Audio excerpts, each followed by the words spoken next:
नमस्कार सभी को दक्षिण कौशल आईएएस के ऑनलाइन प्लेटफॉर्म पर आप सभी का स्वागत है। आज हम छत्तीसगढ़ की अबुझमाड़िया जनजाति पर पूर्ण रूप से चर्चा करेंगे। चलिए दोस्तों, आज की क्लास स्टार्ट करते हैं। देखिए, उत्पत्ति और निवास। अब अबुझमाड़ का परिचय हम पहले देखें तो अबुझमाड़ का अर्थ होता है अज्ञात। ये गोंड की ही उपजाति है। भाषा समूह इनके जो है वो द्रविडियन है। अब देखें उत्पत्ति। इनकी उत्पत्ति के विषय में ऐसा कहा जाता है कि कोई भी ऐतिहासिक प्रमाण हमें मिला नहीं, और किंवदंतियों के अनुसार अगर हम देखें तो ये माणिया गोंड जनजाति के जो कुछ जोड़े के रूप में थे, जो सामाजिक भय से कहीं वीरान में जाके बस गए, और ये इनके जो वंशज थे वो अबुझमाड़िया क्षेत्र में निवास करने लगे थे। मतलब बहुत पहले से ही वे रहते थे, तो वे उनके वंशज थे, इसलिए इन्हें अबुझमाड़िया कहा गया। अब इनका निवास देखें भाई, तो निवास मुख्य रूप से ये नारायणपुर और बीजापुर जिले में निवास करते हैं। और नारायणपुर में जिले में एक तहसील है जिसे ओरछा कहते हैं। ओरछा, तो इस तहसील में ये इनका प्रवेश द्वार है, और ये स्वयं को मेटा भूम कहते हैं। ये नारायणपुर और ये बीजापुर एरिया। अब इनकी लिंगानुपात की बात की जाए, लिंगानुपात, तो इनका लिंगानुपात है भाई 1036।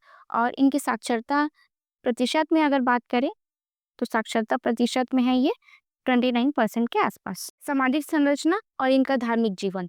अब सामाजिक संरचना, ये काडम्बरा पुष्प विवाह नामक संस्कार मनाते हैं। अब ये संस्कार पुष्प विवाह क्या है भाई, तो कुंवारी कन्याओं का जो एक संस्कार होता है उसे ही काडम्बरा या पुष्प विवाह कहा जाता है। अब ये काकसार त्योहार में बहुत ज्यादा प्रचलित है, जो महिलाएं और पुरुष जो है वो समूह के रूप में नृत्य करते हैं। इनकी वेशभूषा लगभग एक समान ही होती है। ये गोल घेरे, कुछ गोल घेरे ऐसा बनाकर ये नृत्य करते हैं। अब इनके गोत्र को देखते हैं भाई। हम इनके गोत्र देखें तो इनके गोत्र को गोती कहते हैं, और इनके गोत्र में प्रमुख जो है वो दादा भाई और अको मामा।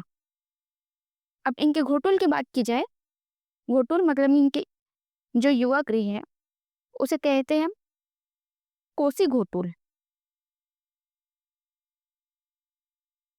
10 वर्षीय जब युवक युवतियां जब हो जाती है तो इन घोटुल में आकर वे अपने जो लाइव स्किल है वो सीखते हैं यहाँ पर आके।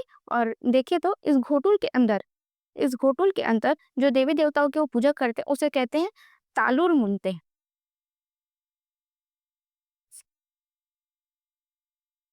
अब इनके विवाह पर अगर हम चर्चा करें तो ये सब पलायन विवाह जो मनाते हैं उसे कहते हैं बिथीर।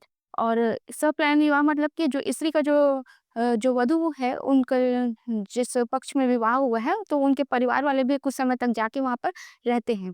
और इनके एक संस्कार है, वो तो हमने चर्चा कर ली। तंत्र मंत्र के जानकार, इनके तंत्र मंत्र को जानकार को हम गायता कहते हैं। जैसे गोंड के जो पुजारी पुरोहित के रूप में जो बैगा थे, और कहीं कहीं गायता या गुनिया कहा जाता है, तो इन्हें तंत्र मंत्र के जानकार को यहाँ पर हम गायता कहे हैं अबुझमाड़िया में।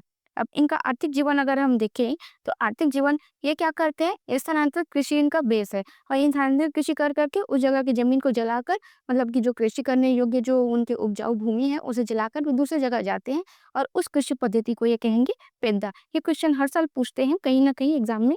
अब इसे देखें, इनके पेय पदार्थ क्या है, तो इनके पेय पदार्थ को लांदा कहते हैं और सल्फी। लौकी या कहें या तुम्बा कहे तो इनका एक लौकिक विशेष मान्यता है। इनके ये पूजा के रूप में भी देखते हैं, और किसी चिन्ह के रूप में भी लौकी का मान्यता है। अब अबुझमाड़िया 14 क्षेत्रों में विभक्त है, जिसे कहते हैं परगना।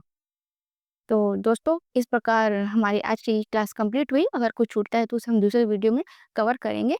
तो अगर आपको वीडियो अच्छा लग रहा है तो लाइक एंड सब्सक्राइब जरूर कीजिए, और अपने तैयारी को अच्छे तरीके से कीजिए। ठीक है दोस्तों, थैंक यू।